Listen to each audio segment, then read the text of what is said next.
ఆనెస్ట్గా చెప్పండి, సర్జరీ లేకుండా మోకాళ్ళ నొప్పులు నయమైపోతాయా? మీరన్నట్టు మార్నింగ్ లేవగానే కింద స్క్రోలింగ్, ఆపరేషన్ లేకుండా మోకాళ్ళ నొప్పులు తగ్గించేస్తాం. ఒకవేళ కనుక వాళ్ళు ఆపరేషన్ లేకుండా మోకాళ్ళ నొప్పులు తగ్గించేస్తే ఇన్ని సర్జరీస్ ఎందుకు జరుగుతున్నాయి? పెద్ద పెద్ద కార్పొరేట్ హాస్పిటల్స్లో కానీ, లేకపోతే మీ ఇంటి దగ్గరలో ఉన్న ఒక హాస్పిటల్లో కానీ, లేకపోతే అమెరికాలో కానీ, లేకపోతే లండన్లో కానీ ఈ మోకాళ్ళ చిప్ప మార్పిడి ఆపరేషన్లు ఎందుకు జరుగుతున్నాయి అనేది క్వశ్చన్ పేషెంట్స్కి వాళ్ళే వేసుకోవాలి. కరెక్ట్. ఆబ్వియస్గా ఇప్పుడు నీ జాయింట్ వరకు వస్తాయి, అంటే ఇది మోకాళ్ళ గురించి మనం మాట్లాడుకుంటే కనుక జనరల్గా ఈ మోకాళ్ళ చిప్ప మార్పిడి ఆపరేషన్ అనేది మోకాళ్ళ అరుగుదల లాస్ట్ స్టేజ్లో ఉన్న వాళ్ళకి చేస్తాం.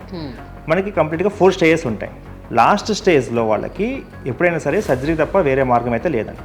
సో లాస్ట్ స్టేజ్లో అంటే బాత్రూమ్ దగ్గరికి వెళ్ళడానికి కూడా ఇబ్బంది పడుతుంటారు కొంతమంది పేషెంట్స్, ఎవరో ఒకరు సపోర్ట్తో నడుస్తూ ఉంటారు, లేదంటే కనుక ఈవెన్ 100 మీటర్స్ కూడా నడవలేరు. అట్లాంటి పరిస్థితుల్లో ఏంటంటే వాళ్ళకి సర్జరీ చేస్తాం. అట్లా కాకుండా ఫస్ట్ 3 స్టేజెస్లో కనుక ఎవరన్నా పేషెంట్ వస్తే కనుక అప్పుడు మనము సర్జరీ చేయం.